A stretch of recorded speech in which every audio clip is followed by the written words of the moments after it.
But the absolute best part of SmackDown 1000, the best part of WWE television all week, at least as far as Raw and SmackDown, I know there was a pretty awesome Fatal 5-Way that I still have not watched on 205 Live, and NXT too. NXT was a really good show, but the best part of this show was the Evolution reunion.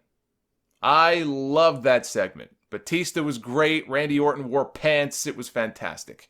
Orton looked like he was legitimately having the time of his life out there. I didn't think it was possible for him to express real human emotion in the ring, but there he was, dressed to the nines like he was back in his Legend Killer days. They were in Batista's hometown of DC, so he got a very warm welcome from the audience. He had just flown in. He worked that morning. It's a great kind of day in the life of Batista video on WWE's YouTube channel. And it followed him from the time he woke up in the morning. He was in, I think, Toronto, filming a movie. And they actually went to the set. He was filming scenes. Ken Jeong, Dr. Ken, he's in the movie. And it's a comedy. I think he helped either, I don't know if he wrote it or just it was an idea that Batista had a hand in. I think it's a comedy about spies or something. But he was on set working and filming scenes, and as soon as he was finished, he hopped on a jet. I think it was about an hour flight. He flew into DC and went right to SmackDown. And he was very nervous. He talked about how nervous he was, but he loves it. He loves the immediate, sort of feedback that you get from being in front of a live crowd. And so he goes out there and gets this great reaction. No Batista this time. He said that he knew Randy Orton all the way back in OVW and that Orton had more talent in his pinky finger than anybody else who's ever stepped in the ring. I don't know if I'd go that far, but, he said Ric Flair. There's a few Ric Flair stories that I can't share with you all. He told Nate to keep it in his pants. And then he heaped love and praise on Triple H.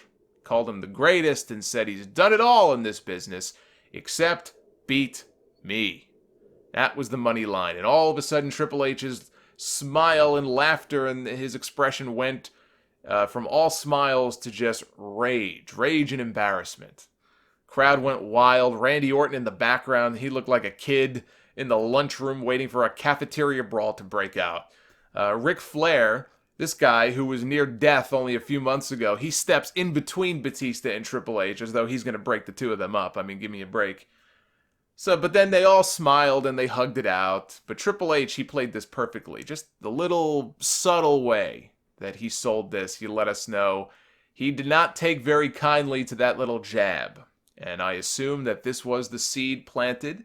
Now look, this happened a few years ago. They had a segment on SmackDown. I think it was another anniversary type show of some kind. And it was with Triple H and The Rock. And yes, The Rock actually showed up on SmackDown, which he couldn't do this time. I think he might be overseas filming a movie. But there was a great backstage promo segment with Rock and Triple H. They went face to face, nose to nose. And it was clearly a tease for a match at WrestleMania 32. As it turned out, that match never happened, although I think at one point that was the plan. So just because they planted a seed here doesn't confirm that these two are going to wrestle at WrestleMania. But it sure seemed that was done intentionally so that in a few months, if they want to come back to this and Batista is on board for a match, that's going to be the match at WrestleMania. And it's not a big surprise because we know it's the match that Batista wants. He wants one more WrestleMania match against Triple H, probably so he can put him over. And then he can retire. He has been very vocal about this. And so it looks like he may be getting his wish. Now, I have said before, when Batista has said this in interviews, I have said that I have no interest in seeing another Batista Triple H match.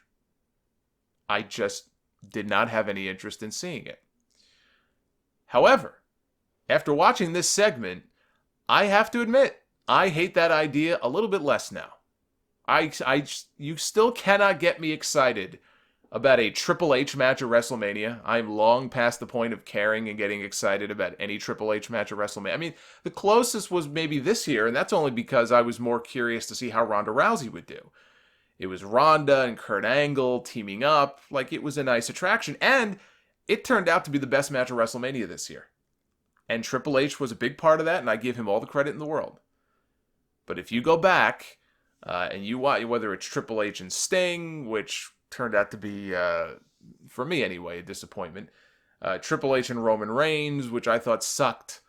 Triple H and Brock Lesnar at WrestleMania 29, which sucked. It's not the most exciting part of WrestleMania for me. And, these guys aren't getting any younger. But I watched this segment, and it was fun to see Batista back. He looked like he was having fun. The way they set it up, I thought was brilliant. And so, at least in terms of the story, I don't know how the actual match would be. Probably very slow. But the build-up to this could be a lot of fun. The story going into the match, I think, could actually be a lot of fun. And I'd like to see Batista back on TV. I watched him here, and I realized I missed the guy.